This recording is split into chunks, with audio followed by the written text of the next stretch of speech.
Et poursuivons cette discussion de marché pour évoquer notamment la question de la stratégie d'investissement dans ce contexte qu'on décrit. Patrick Guérin est à mes côtés en plateau, je le rappelle. Bonjour Patrick. Bonjour Merci beaucoup d'être là. Vous êtes directeur de la gestion de Bordier et compagnie à Paris.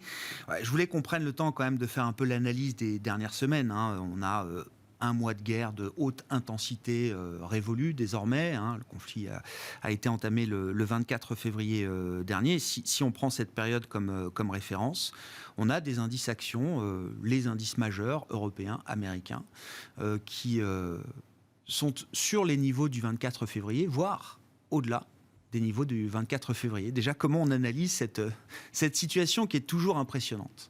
Ce qu'on peut peut-être déjà dire avec, encore une fois, beaucoup d'humilité, c'était que c'est quelque chose qu'on n'avait pas du tout anticipé, parce qu'on ne s'attendait évidemment pas à une remontée aussi forte des indices.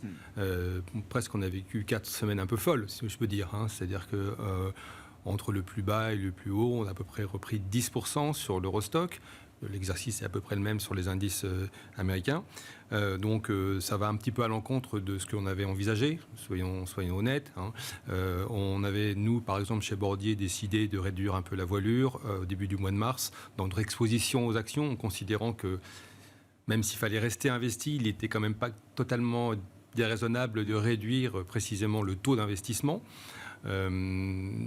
Position qu'on a conservée. Donc on a remonté, mais on a moins remonté que les marchés. Encore une fois, l'idée, me semble-t-il, c'était de protéger avant tout les capitaux de nos clients et dans un contexte totalement imprévisible. Une guerre, c'est l'incertitude. Une guerre, c'est une situation que les marchés, par définition, apprécient assez peu, et c'est une litote, doit nous conduire à réfléchir à ce qui doit être la meilleure des situations à adopter. Qu'est-ce qui explique pour vous que les indices soient sur les niveaux actuels aujourd'hui, Patrick ? Et encore une fois, alors on dit souvent c'est assez facile d'expliquer les mouvements de marché ex post. En fait, je suis pas sûr. Je suis pas sûr que ce soit aussi facile que ça. La réponse est redoutablement complexe. Et oui, c'est ça. Quels sont quand même les éléments d'explication qu'on peut avancer pour qualifier peut-être l'état d'esprit des investisseurs au jour d'aujourd'hui, en ce 22 mars, un état d'esprit qui sera peut-être différent dans quelques jours, dans une semaine, dans un mois, dans 2 mois. Parfaitement raison. Aujourd'hui, je pense que ce que les investisseurs ont avant tout acheté, c'est la perspective plausible, rien d'autre, d'une sortie de crise, parce que on voit bien que si on s'intéresse un instant à la manière dont le conflit se déroule, ça ne se passe pas exactement comme prévu, du point de vue de l'armée russe, qui rencontre sur le terrain, semble-t-il, des difficultés qu'elle n'avait pas envisagées, qu'en tout cas personne n'avait totalement envisagées, et on s'achemine vraisemblablement vers une situation qui nécessitera des négociations, un protocole de sortie de crise. C'est un peu ce que les marchés achètent, en fait, aujourd'hui. C'est un premier point. Ensuite, on voit que l'explosion du prix de l'énergie, notamment du pétrole, n'a pas été linéaire. Donc là encore, c'est un élément plutôt, je pense, de nature à rassurer. On a vu le pétrole tangenter vers les $130 pour le WTI, revenir sous les $100. Tout ça, c'est des éléments aussi qui sont de nature à atténuer la perception du risque, en fait. Et puis, bien entendu, vous avez tout cet environnement lié à l'évolution des politiques monétaires, à la fois aux États-Unis et en Europe, où les éléments, pour le moins qu'on puisse dire, ont été compliqués à analyser, puisqu'on s'attendait, après l'annonce par la Fed d'une hausse des taux suivie d'une rafale de nouvelles hausses, à une réaction, disons, plutôt négative des marchés, et c'est pas du tout ce qui s'est passé. Non, du tout. C'est l'autre source de fascination, parce que même au-delà de ça, hier, Jérôme Powell nous dit à l'avenir, ce sera peut-être plus seulement 25 points de base, mais ce sera peut-être 50 points de base. Une fois, 2 fois, 3 fois, on verra. Tout est sur la table, d'une certaine manière. On a l'impression que les marchés arrivent à, à tourner cette situation de manière presque positive. Oui, ils ont envie de voir des choses positivement. De voir que Jérôme Powell n'est pas retenu par la crise géopolitique du moment, ça peut être perçu comme une bonne nouvelle. En effet, et probablement aussi les marchés se disent, finalement, le problème de l'inflation, il va être pris en main. On peut le voir comme ça aussi. Ce qui fait qu'en effet, les taux longs US ont atteint des sommets. C'était évoqué tout à l'heure. On est à 2,30 aujourd'hui sur le 10 ans. On n'est pas très loin sur le 2 ans. On est à 2,20. Donc, il y a vraiment une tension et donc des anticipations de hausse des prix qui sont vraiment dans le marché. Pour autant, on a vu le Nasdaq hier terminer à un faible moins 0,4, ce qui est quand même extrêmement éloquent en termes de sensibilité qui est finalement moins élevée qu'on ne l'attendait. En tout cas, qu'on avait envisagé en début d'année. Et c'est quelque chose qu'il faut qu'on regarde avec attention, parce que même si on ne peut pas, évidemment, par avance, savoir comment vont évoluer les faits sur place en Ukraine, en tout cas pour les marchés, on a quand même un peu l'impression que c'est aujourd'hui que c'est acté, en fait, cette situation. Et donc, pour nous, c'est une situation qui est un peu... on est un peu entre deux, puisqu'on se dit, est-ce que c'est le moment de reprendre du risque ? C'est peut-être un peu trop tôt, encore.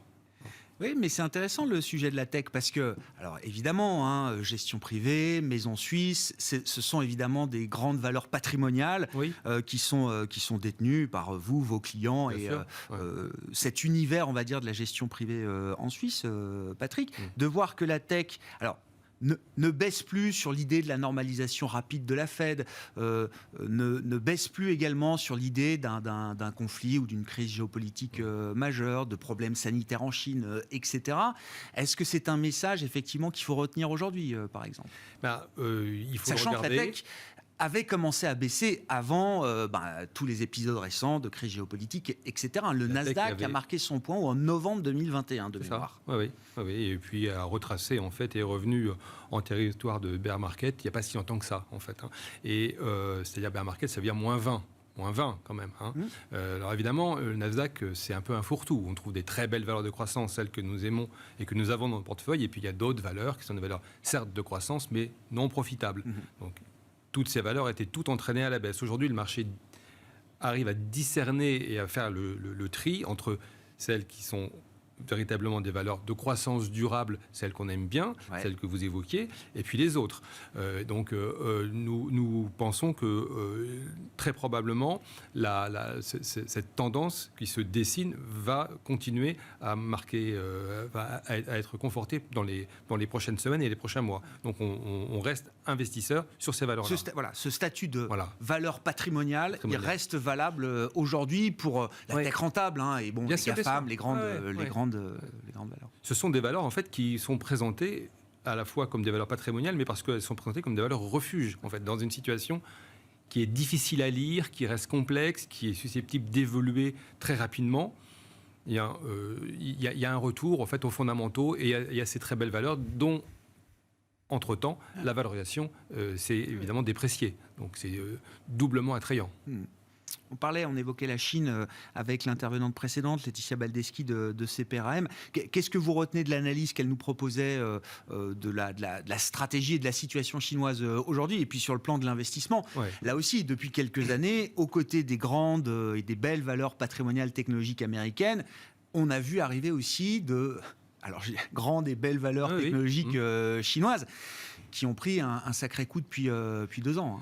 C'est vrai qu'en tant qu'investisseur, nous, on est quand même particulièrement prudents, puisque 2020 était une année exceptionnelle, 2021 était une année catastrophique, exécrable. Donc, pour ceux de nos clients qui étaient investisseurs fin 2020, ils ont pris toute la baisse de 2021 et ils sont encore largement en situation, évidemment, d'être très inconfortables vis-à-vis de la Chine. Maintenant, tout ce qui a été dit préalablement, c'est quelque chose qu'il faut analyser, digérer.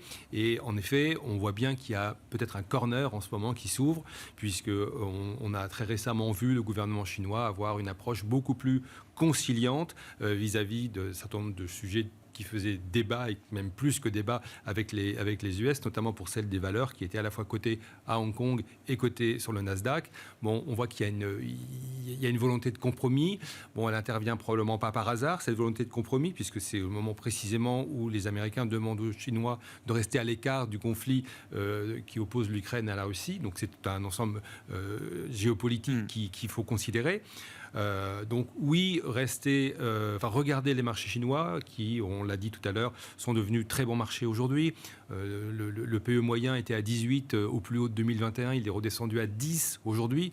Donc bon, Ces valeurs-là, il faut quand même les regarder puisqu'elles recèlent un potentiel de croissance très fort. On pense évidemment à Alibaba, à Tencent, à Baidu, qui sont des très belles valeurs. Vraiment très très value pratiquement aujourd'hui. La tech value quoi. La tech value. Mais en même temps, quand on regarde avec un objectif un peu plus long terme, on est obligé d'avoir présent à l'esprit, au-delà des péripéties qui étaient évoquées tout à l'heure. Je parle de péripéties, mais je parlais de la crise sanitaire qui constitue une vraie difficulté que les Chinois ont du mal à gérer en ce moment et à traverser. Mais n'oublions pas une chose, c'est que le PIB chinois représente à peu près 20% du PIB mondial et seulement 5% du MSCI monde. Les indices. Ouais. Donc, quand on a du temps devant soi et quand on est prêt à accepter la volatilité, quand on est prêt aussi à accepter l'impondérable, et quand je parle de l'impondérable, je pense évidemment aux réactions et aux comportements de gouvernements chinois qui sont par définition imprévisibles, ça fait du sens d'en avoir un peu dans une allocation. Mais comme c'était dit avant, sous forme de diversification et rien d'autre. C'est pas le cœur de portefeuille. Évidemment encore. Non, c'est 5% du portefeuille, pas plus. Dans un portefeuille équilibré ou dynamique, ça fait du sens d'avoir une exposition à la Chine pour les raisons que je viens d'évoquer. Merci beaucoup Patrick. Merci d'avoir été avec nous ce mois encore, directeur de la gestion de Bordier et compagnie. Patrick Guérin qui était notre invité de Smart Bourse à la mi-journée. Voilà pour cette édition. Nous nous retrouvons cet après-midi à 17h en direct pour une nouvelle heure d'émission sur Bismart.